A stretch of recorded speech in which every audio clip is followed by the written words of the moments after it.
Dubai, and welcome back to the Lovin Dubai show, where we go through the top trending stories that everyone across the country and the world sometimes is talking about. Our top story for you today: 5 Arab nations urge the US to oppose Gaza displacement plans. Parking charges have risen in some neighborhoods across Dubai. Ramadan fasting hours will be shorter this year in the UAE. And MMA fighter Khamzat Chimaev gets the Emirati passport. Yes, he did. How did he do it? We'll find out maybe later in the show. Also, the man who ran 2,100 kilometers from Dubai to Jeddah in 30 days is going to be joining us very shortly. And in today's rapid weather report, it's mostly sunny with temperatures ranging between 16 and 24 degrees Celsius. Okay, good morning, Farah. Welcome to the show. Welcome back. It's been a while. It has been. Happy to be back.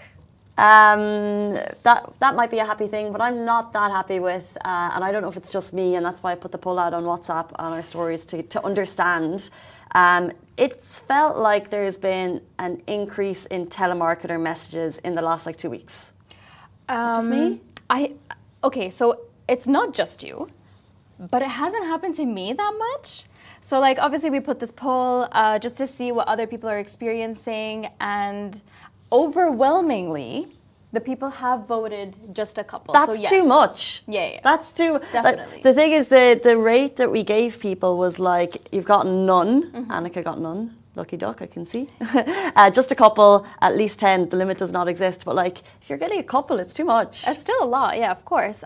When I was, for example, looking for an apartment and stuff like that, yeah, they would pass that number around to a lot of different real estate agents, and that's when I would be called a lot. I messaged a lot. Yeah, I'm just getting, I think it was this weekend and happened again yesterday. So I'm getting calls, I answer it, they hang up, and then I get a WhatsApp from a guy, just saying random things, and then weird voice notes. My number is obviously out there in the ether, and it's connected to some scam group of people, and I'm there and the limit does not exist, because I'd say I've gotten at least 5 or 6 in the last 3 days. Oh, wow. Okay. They are really targeting you. I'm pretty sure whenever your phone number is on there somewhere, it gets passed on to a bunch of different people, and then you're just going to be constantly bombarded with a bunch of different calls and WhatsApps. Thankfully, recently for me, it hasn't happened too much, but it has happened to a lot of people. So, I mean, that's annoying. But you can always send a complaint, I think. I was just thinking that because there are UAE numbers, and if they're UAE numbers, they're connected to a person. So Dubai Eye Police app, expect a complaint incoming, because I have many. 8:32, let's jump into our top story of the day. 5 Arab, Trump can just make these comments and it affects a whole region and generations, and people have to react to these wild statements that someone's making, and it's so scary, and it just it just feels like you're at mercy, and people have to act. And thankfully 5 countries plus a minister from Palestine have come together to send this letter, and hopefully it will have some impact, and hopefully we'll get a clear understanding of what's going to happen soon. And if people thought that the US doesn't play that much big of a role when it comes to regional politics, even though it's really far, right? But you wouldn't expect it to have such an impact, but it does. It took it just took Donald Trump to say a few words, and automatically it did such a domino effect in the region of Egypt and Jordan having to respond. Yeah, and I think just at the end of the letter, the hope is that they will work with the US to rebuild Gaza with Palestinians in Gaza rather than being displaced. That is the hope. In Gaza rather than being displaced. That is the hope. 8:34. Let's jump on to our next story, bringing a little bit closer to home. Yes, we're going to be talking about neighborhoods in Dubai. So parking charges have risen across a few neighborhoods. It's the news you don't want to wake up to, but it's the one you have to know about, especially if you live in these neighborhoods. So Parkin, they announced an increase in parking fees in busy areas such as Al Safat 2, Media City and Dubai Internet City for parking zone F. Yeah, so the charge for parking has changed from 2 dirhams after an hour to 2 dirhams after 30 minutes. So quite a drastic change there. 1 hour is 4 dirhams and a full day is a whopping 32 dirhams. So if you live in these neighborhoods... Or work, I feel like that's a really busy work area. Definitely. Dubai Media City and Dubai Internet City, if you live or work in these areas, just keep that in mind. It's going to be a little bit more expensive to park in these areas for parking zone F, mind you. I like how they've phrased it. It's like a soft launch rather than being like, we're doubling it. Yeah. It's like, now half an hour is going to cost you what an hour cost you, which is very clever. Literally. Very clever parking. It's the wording. It's the wording. They took it and they made it into like it's not so bad. I mean, that's just how it's going to be now.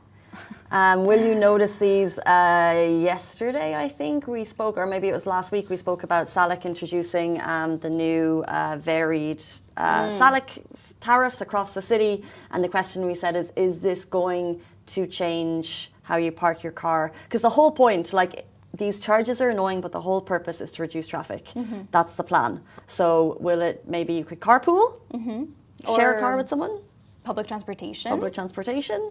Walking, if you live in Marina and you want to walk to Media City, that's possible. But would this, I don't think it would stop me. The increased parking charges? Yeah, it's like 2 extra coffees a day. I mean, if I really had to, yes. I do find it annoying though. I don't like paying for parking. Like, it annoys me. Even it's like 4 dirham an hour? Yeah.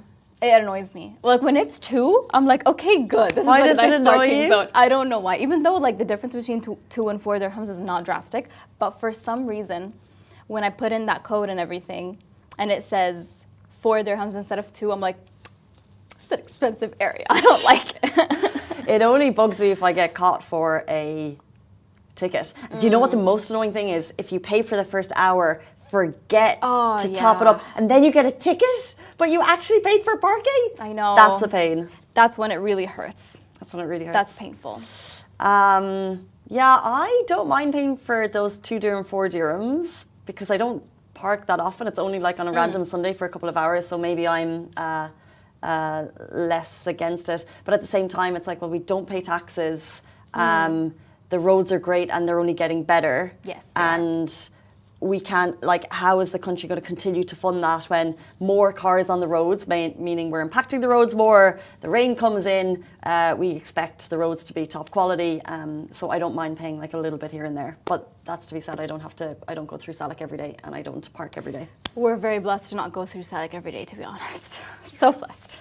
Yesterday was Monday, beginning of February, and we're already talking about Ramadan. I know, it's happening like so soon. It feels like it was just like a couple months ago that it was Ramadan 2024. Yes, it literally feels like it was not that long ago. Yes, but Ramadan fasting hours will be shorter this year in the UAE. So the crescent moon for the month of Sha'ban was sighted on January 31st, meaning Ramadan in the UAE is expected to start on March 1st. We will see, depends on the moon sighting. On Ramadan's first day, fasting hours will be 12 hours and 58 minutes compared to what it was last year, 14 hours and 27 minutes. That's quite significant. And then on the last day, fasting will be 30 compared to 15. So you're seeing a good hour there. Yeah, it's good. And hours will be shorter, and as the years go by, it'll get even shorter, which is such. As we head into more of the winter months, the day is obviously a little bit shorter, so the fasting hours, the fasting period will be just a tiny, like compared to summer, where you were like Maghrib would be around like, I want to say like 7. This is good. This is good. Happy. Now Maghrib is around like 6-ish. So obviously I can't count because I don't fast, but I feel like during it you don't really notice the difference in days, in minutes as the sunset weirds. But what's the longest? Well, it depends on where you country are for Ramadan. It's like, I remember my mom saying Germany was a tough one. It's going to be like top of the hemisphere, so, right? I don't know if that's correct. So ChatGPT is telling me Iceland, where daylight is 20 to 22 hours. Okay, that's a lot. That's a lot. Other countries who have long fasting hours, Norway, Sweden, Finland. I remember my friend moved to Ireland after having lived in Morocco and the UAE his whole life. And I think in Ireland we probably have summer months, a good 12 hours of sunshine. Okay. And no one else around you is fasting. Right. And no one, like, there's very small amount. He moved to the west of Ireland countryside. There's no one there, actually. And I think it's just a whole other ball game, fasting here versus fasting there. Honestly, I think it's such a blessing to be in a region where sunlight, where the day is not too long. That's such a blessing for Ramadan, honestly. I'm happy to be here during Ramadan and not somewhere where it's like freezing cold all the time. We could move to Indonesia or Uganda and have less fasting hours. It would be 12 to 13 hours. Tip of the day. Tip of the day, countries closer to the equator. Okay, so that means Ireland must be a bit more than that. Another tip of the day, the Lovin Dubai newsletter has had a major refresh. So if you shun social media but would still like your daily dose of news fresh into your inbox every day at 6:30 a.m, you can subscribe now to the Lovin Dubai newsletter. You'll find the sign-up link at the link in bio on our Instagram. Next up, someone has gotten the Emirati passport. This is like the myth. I know, the legend. The legend. You never hear of this. It's like I got the golden visa, but the passport? UAE citizenship? This man, MMA fighter Khamzat Chimaev, it's a great day to be you. He is a mixed martial arts fighter and a freestyle wrestler. He's currently ranked 3rd in the UFC middleweight ranking. And in freestyle wrestling, Chimaev is the 3rd time. So basically, he's excellent. And now he has another win to add to his ever-growing belt. Yes, he shared a pretty major announcement on Instagram over the weekend. He said, "It is my honor and privilege to be able to represent this beautiful nation, both as an athlete and a citizen. I would like to thank this country is proud of me. Special thanks to His Highness Sheikh Mohammed bin Zayed and Sheikh Hamdan for the trust and opportunity." He got the passport! You got the passport! I'm not at all jealous, I have to say. Congratulations, not at all jealous. You have to, I mean, if we want to follow in his footsteps, we probably need to do about 500 hours of MMA fighting, kickstart MMA fighting for women in the region. Or maybe it's, I don't know too much about it. And then we might get it. You have to become the 3rd time Swedish national champion. It doesn't just take being born in the country, I would know. Being born here. But no, it doesn't just take being born in the country to get the passport, unlike a lot of different countries. Over here, it seems like it's the rules are not clear. And it doesn't seem like there are rules, but it does seem like there is a specific criteria, if you will, for if you can get the passport. Yes, very specific. You have to be absolutely excellent, exceptional OTT in your field. According to Wikipedia, I could only see about 60 people who've gotten it before. Yeah, I mean, I don't know a lot of people. I assume most of them are athletes. I would say 80% of them are footballers. And the only one that I actually knew about was, what's his name? Pavel Durov. Pavel Durov, the founder of Telegram, right? Yes. Yes, he has the passport. So if you do something incredible like that, you can also maybe get the passport. The businessmen that I understand, that I recognize from this list are Pavel Durov, Tony Douglas, who is the former CEO of which airline? Etihad or current? Wow. No, and current chief executive of Riyadh Air. So he moved to Saudi. Interesting. And Tim Clark, of course, is the president of Emirates. He's got the Emirati passport. Fair enough. Balkis, the singer. Yes. No. Yes. Definitely. Definitely. She is Yemeni Emirati. She has the passport. And then loads of footballers from all over the world, from Argentina. I'm looking for an Irish footballer here. Cannot find. That's okay. Yeah, the criteria is really rigid. We don't really know what it is. Excel in your field. Excel in your field. So whatever it is you're good at, whatever it is you do, if you work for such really, really big companies like Etihad or nothing is set in stone. No. Actually, that it's mainly sports stars and athletes, because it's giving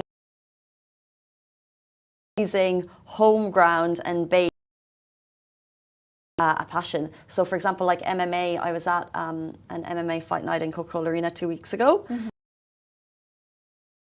The UAE is on the cusp of really focusing on bringing that sport to the region. Like there's a huge number of fans, and then giving someone citizenship and encouraging them to train here. It means as a people we'll really get to know this man. We'll have him on the show, and it will just build the sports. If you'll come, it'll build the sport in the region. So it's an amazing initiative by the UAE. It's so clever. Exactly. So whatever it is that you know how to do really, really well, maybe potentially do it here, and you will reap the rewards. Whether that's a golden visa or citizenship, but that's not a guarantee. 8:45. Let's meet the man who ran 2,100 kilometers from Dubai to Jeddah in 30 days. This is him right behind Farah, but he's also going to be right here in about 30 seconds. Please stay tuned.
Welcome back to the Lovin Dubai show. Today's guest is Vilas Pakalnishkas, the first person, yes, to run from Dubai to Jeddah, covering 2,100 kilometers in 30 days. What makes this even more impressive is that he did it to raise money for young cancer patients in the UAE. Welcome to the show. Thank you so much for being here this morning. Good morning. Thank you so much. It's so impressive to hear such a number like 2,100 kilometers from Dubai to Jeddah. Yes. But what I want to know is what inspired you to do that?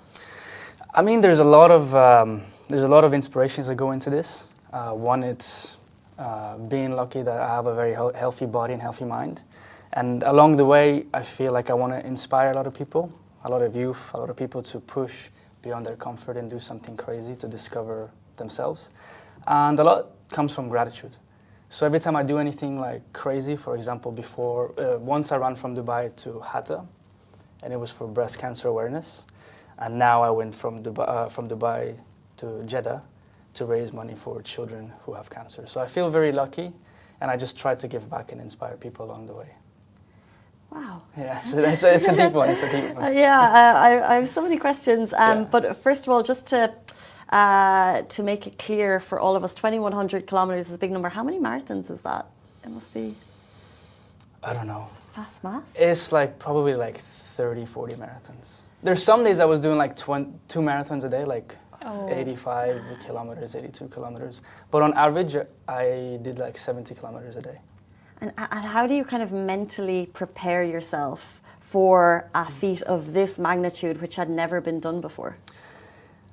Just training, committing to it. And a lot of my training came from doing a lot of things uncomfortably. So I would run peak day, no water, no food, dehydrated. So a lot of my training I was training preparing for the worst case scenario, for example, what if I'm running like there and my team is not there? So how do I mentally cope with these things? So it's just running all the time, and just knowing that I have to run. Wow. The training was brutal, but the actual run was amazing because I was like, okay, my only responsibility is to run. Mm-hmm. That's it. So it was kind of like a relief, but it was very difficult to get the whole thing to organize. Yeah, speaking of difficulties, what would you say was the most challenging aspect of running such a... Probably day one. So in April, I hurt my Achilles, which is like your ankle, and I couldn't run for about 2 months. And I was like, right, the run is in November. I have like 3 months to get ready, and this is probably one of the worst things that can happen to a runner. And I was like, hopefully nothing bad will happen. Hopefully, I was expecting the Achilles to come in pain at like maybe day 10, day 15, but it was... Day 1. It was like before the first pit stop. The first stop was at 20.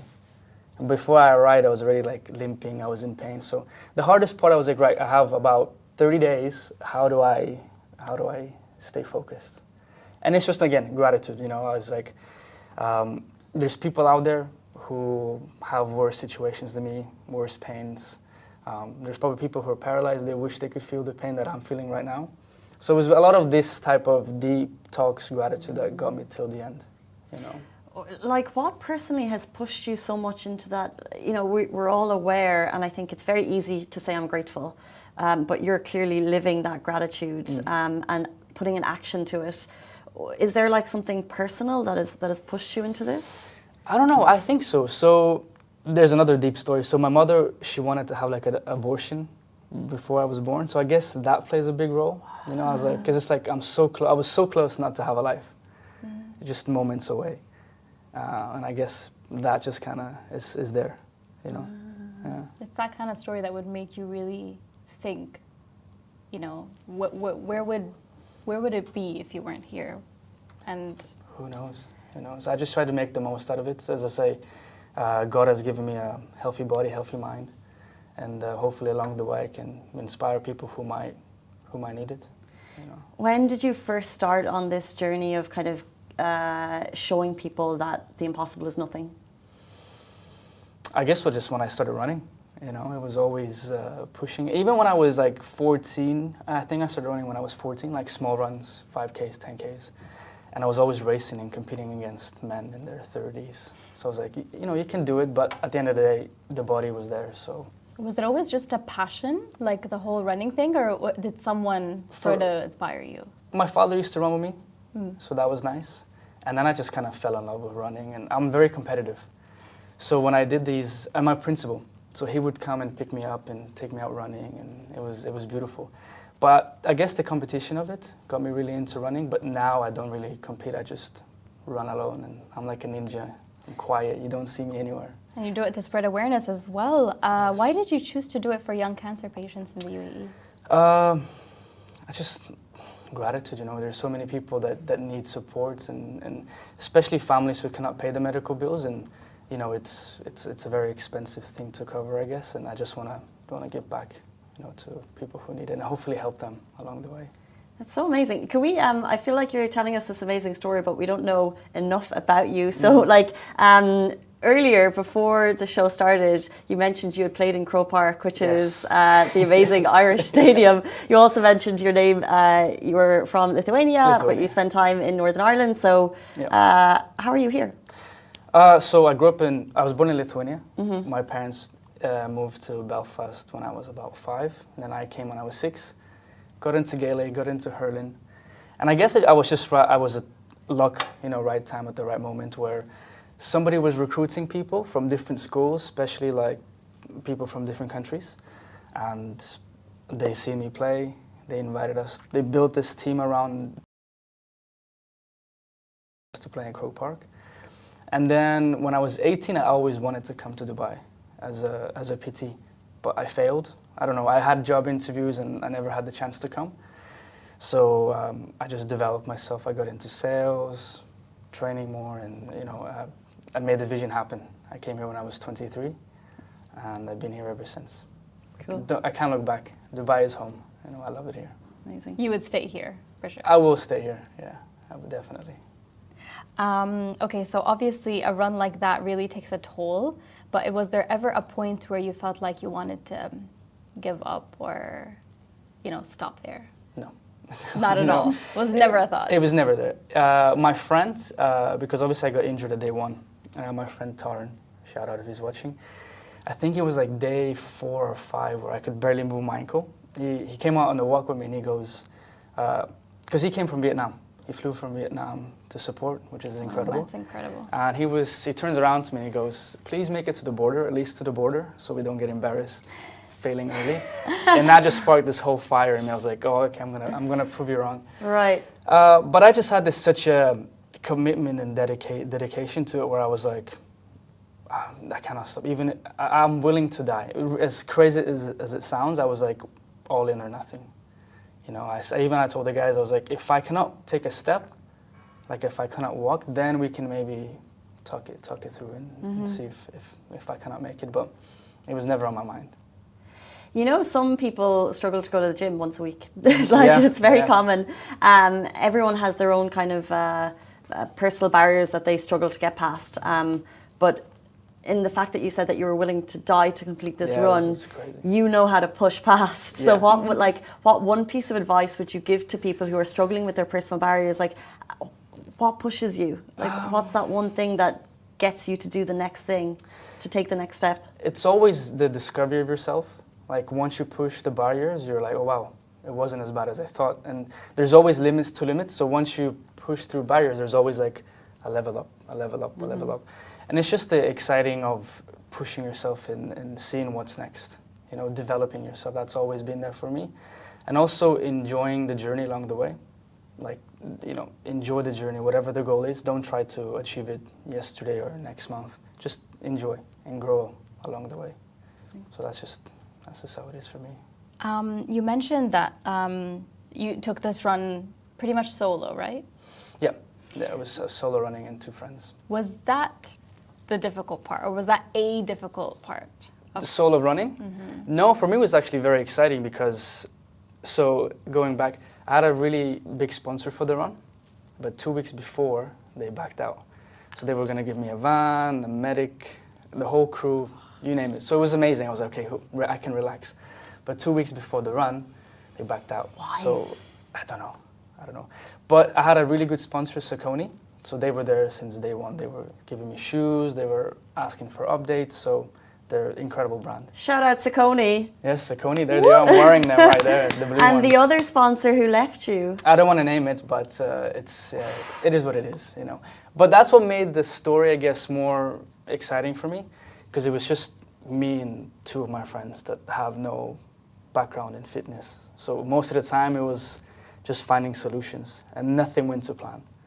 There's my injuries, problems with the van, and so every day was a different problem and a different solution. And the guys never complained, 0, which was incredible. What a road trip, what an adventure. Are you a podcast person, a music person? Like, what were you listening to along the way? So at the beginning I was listening to a bit of music, Quran and the Bible. Wow. And then after a while, I couldn't listen to things anymore because I just had to focus. So I would have my headphones just to block the sound from the lorries, the wind. So most of the time there was nothing in my ear, just blocking out the sound. That raw dogging thing. Yeah. That is tough. You have to have such passion to run without listening to anything. Well, I mean, for short runs it's amazing, but once you do it for 8 hours, 10 hours a day, it's a distraction. That makes sense. True. Would you want something buzzing in your ear for 10 hours? Exactly. It's like a fly sometimes, Did you happen to take this experience and learn something about yourself? Something maybe you hadn't seen before? Yeah, that I'm very stubborn. I refuse to quit. Because there was moments I was like, maybe, because I've never done anything like this. I was like, maybe something will happen along the way. But throughout the whole thing, I refused to accept that whatever's going wrong, I might quit. It was like, no, just you will do it. You committed to it, and there is no other way out. Wow. Just getting to the end. So I think the stubbornness of getting to the end is what really shocked me. That's a work ethic we could all take a note from. You mentioned earlier, there's a limit, and then there's a limit, and then there's another limit. So after having completed this major achievement, what's next? I don't know. I'm planning to do. I would like to do 7 Emirates this month before Ramadan because I want to do the Ramadan itself. So it'd be nice to do it before. But I also have this crazy run. I don't know why. I was looking at the map the night when I finished the run. I was like, what I just did, you know, just looking at the map. And then I looked at Iraq, Iran, and Afghanistan. I was like, how cool would it be just to run through these 3 regions? Run through them. Yeah, I was like, it'd be amazing. Amazing. Just the stories and the thing that I could remember. So I guess that might be next, but it's a logistical nightmare, so I'm not sure. Have you seen, before we wrap up, have you seen Long Way Down with Ewan McGregor and Charlie Boorman? Mm-mm. It's an amazing story of 2 guys. They've done 3 versions. They get on their motorbikes, and it was pre the days of internet. They travel from Europe around the world through Russia, Kazakhstan, and back through the States. Okay.